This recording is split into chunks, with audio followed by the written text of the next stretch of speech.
नमस्कार, मैं राहुल कठेरिया। इस वक्त कांग्रेस पार्टी बड़ी बदली बदली सी नजर आ रही है।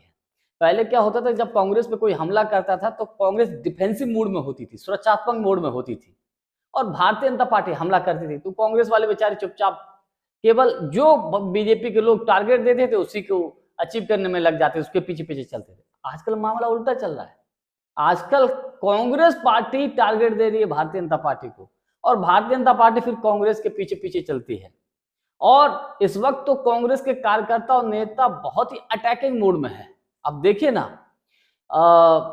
जो दिल्ली में एआई समिट हुई, एआई समिट में यूथ कांग्रेस के कार्यकर्ताओं ने जब वहां अर्धनग्न होकर प्रदर्शन किया, इससे मोदी सरकार बौखला गई, बीजेपी और बीजेपी के नेता बौखला गए और आरोप लगाने लगे कि सब यूथ कांग्रेस के कार्यकर्ताओं या कांग्रेस पार्टी की वजह से पूरी दुनिया भर में बेइज्जती हुई है भारत की। ये भारतीय जनता पार्टी के नेता ऐसा आरोप लगाने लगे। इसमें कितनी सच्चाई है, इसमें दम है भी कि नहीं है?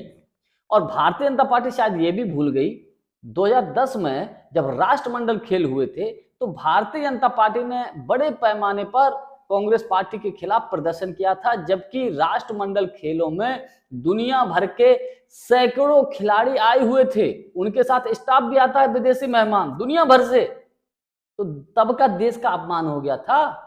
तब भारतीय जनता पार्टी को नहीं लगा था कि हम ये क्या कर रहे हैं, देश का अपमान कर रहे हैं, देश का सम्मान कर रहे हैं, देश की बदनामी कर रहे हैं, क्या कर रहे हैं। और जब यूथ कांग्रेस के कार्यकर्ताओं ने किया तो सब दुनिया भर में अपमान हो गया। तो जरा इसका विस्तृत विश्लेषण कर लेते हैं, लेकिन उससे पहले यदि आपने अभी तक हमारे चैनल को सब्सक्राइब नहीं किया है तो सब्सक्राइब जरूर कर लीजिए, बेल आइकन को दबा दीजिए और छोटी सी अपील, हमारे चैनल को ज्वाइन जरूर कर लीजिए। देखिए, मामला तब से थोड़ा पलटता है, पिछले 3-4 महीने से कांग्रेस बदली बदली सी नजर आ रही है और उसमें भी तब विशेषकर जब संसद के अंदर राहुल गांधी जी ने जनरल नरवणे की किताब का जो हवाला दिया और उसके थ्रू उन्होंने बताया, बोला कि किस तरीके से भारत चीन सीमा पर प्रधानमंत्री मोदी जी जो हैं कंप्रोमाइज हो जाते हैं और सेना को बोल देते हैं बाद में कि साहब जो उचित लगे वो करो। उससे बाद मोदी जी बुरे फंस जाते हैं। अक्सर का संसद में ये होता था, चाहे अंदर संसद के बाहर या संसद के बाहर, कि मोदी जी टारगेट देते थे कांग्रेस वालों को, तब कांग्रेस उस टारगेट के पीछे भेजते थे, डिबेट करते थे कांग्रेसी। उल्टा मामला हो रहा है, राहुल गांधी ने टारगेट पकड़ा दिया, अब भारतीय जनता पार्टी बौखला गई। जब तक ये वो मामला निपटता, चीन और भारत की सीमा वाला, जनरल नरवणे की किताब वाला, तब तक राहुल गांधी ने दूसरा मामला उठा दिया। उन्होंने एप्स्टीन फाइल में प्रधानमंत्री मोदी जी का नाम आया और मोदी जी के साथ साथ हरदीप पुरी का नाम आया जो मोदी जी के मंत्री हैं, अनिल अंबानी का भी उसमें नाम आया है। तो मोदी जी या तमाम देश भर के भारतीय जनता पार्टी के कार्यकर्ताओं, नेताओं या देश भर से एक सवाल पूछना चाहिए, या सॉरी, मोदी जी से सवाल पूछना चाहिए, बीजेपी के कार्यकर्ताओं नेताओं से सवाल पूछना चाहिए, एप्स्टीन फाइल में मोदी जी का नाम आया है और मोदी जी के मंत्री जी का नाम आया है, तो इससे देश का सम्मान बढ़ा है क्या?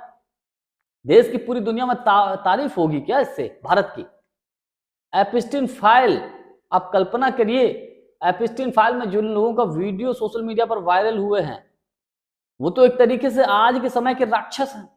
उस फाइल में मोदी जी का नाम है, तब तो कोई गोदी मीडिया के डिबेट करने के लिए तैयार नहीं हुआ भाई, सबको सांप सूंघ गया था। और जब अमेरिका ने सीज फायर की घोषणा की, अमेरिका के राष्ट्रपति डोनाल्ड ट्रंप ने खुद अपने मुंह से, भारत और पाकिस्तान का जब अभी विवाद हुआ था, जब युद्ध हुआ था ऑपरेशन सिंदूर, तब डोनाल्ड ट्रंप ने कहा था कि हमने सीज फायर कराया, तो साहब उससे अपमान हुआ था देश का। भारत के प्रधानमंत्री के मुंह से एक शब्द नहीं निकला था, लेकिन डोनाल्ड ट्रंप बोल रहा था कि मैंने सीज फायर कराया। अमेरिका के राष्ट्रपति ने दबाव डालकर रूस से यह दबाव डाला कि आप रूस से तेल कम खरीदेंगे, रूस से तेल नहीं खरीदेंगे, और उसके दबाव में ऐसा कुछ हुआ भी है। तो भारत का अपमान तब हुआ, आपने खरीदा या नहीं खरीदा ये बात का विषय है, लेकिन प्रधानमंत्री मोदी जी के मुंह से एक शब्द नहीं निकला था डोनाल्ड ट्रंप के खिलाफ। अब उसके बाद अब क्या हुआ, डोनाल्ड ट्रंप ने ट्रेड डील साइन की है। जैसे ही एप्स्टीन फाइल में राहुल गांधी ने नाम लिया, एप्स्टीन फाइल में मोदी जी का, हरदीप पुरी का, रातों रात ट्रेड डील साइन कर ली गई। और ट्रेड डील में क्या कि भारत के किसान और भारत के व्यापारी अगर अमेरिका में कुछ बेचेंगे तो उनको टैक्स देना पड़ेगा, लेकिन जब अमेरिका के व्यापारी या किसान जब भारत में अपना माल बेचेंगे तो साहब उनको कोई टैक्स नहीं देना पड़ेगा। तो अब आप एक बात बताइए, प्रधानमंत्री मोदी जी, आप अमेरिका के राष्ट्रपति डोनाल्ड ट्रंप के सामने तो कुछ बोल नहीं पा रहे, भारत के किसानों का नुकसान पे नुकसान कराए जा रहे हैं, और आप कह रहे हैं कि साहब भारत की बदनामी कांग्रेस ने करवाई।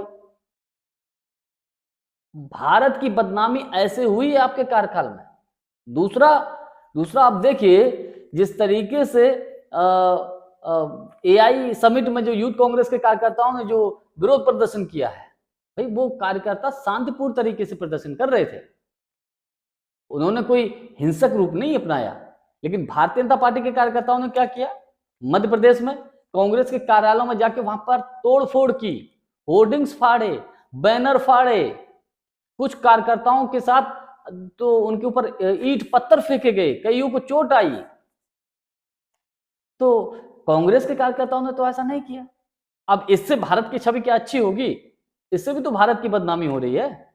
और जब राष्ट्रमंडल खेल का वो समय भूल गए आप, राष्ट्रमंडल खेल के वक्त क्या हुआ था, पूरी दुनिया भर के खिलाड़ी आए थे भारत में, उनके साथ उनका स्टाफ आया था, सपोर्टिंग स्टाफ, तब भारत का सम्मान हुआ था क्या? तब भारतीय जनता पार्टी ने विरोध प्रदर्शन, जबरदस्त तरीके से विरोध प्रदर्शन किया था।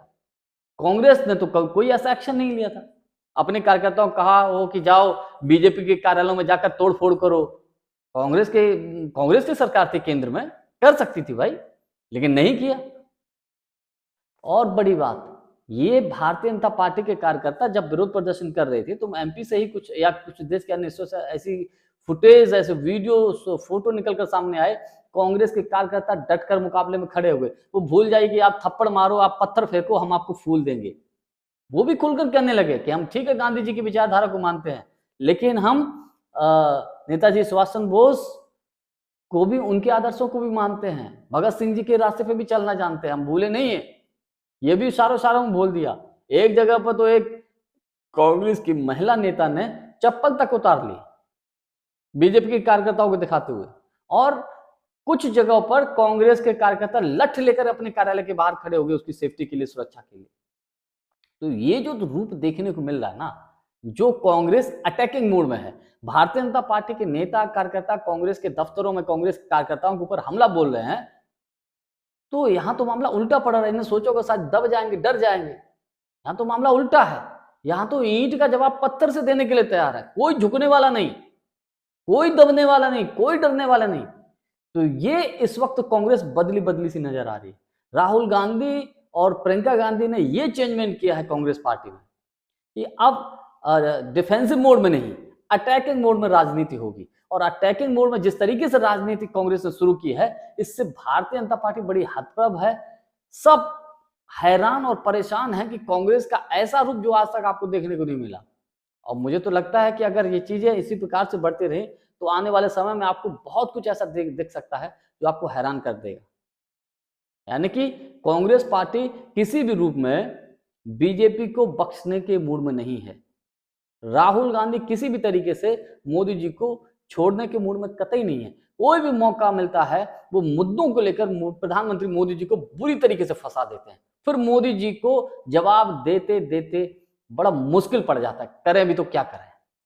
खैर, जानकारी हमारी आपको कैसी लगी कमेंट्स करके हमको जरूर बताइएगा। बहुत बहुत धन्यवाद, नमस्कार।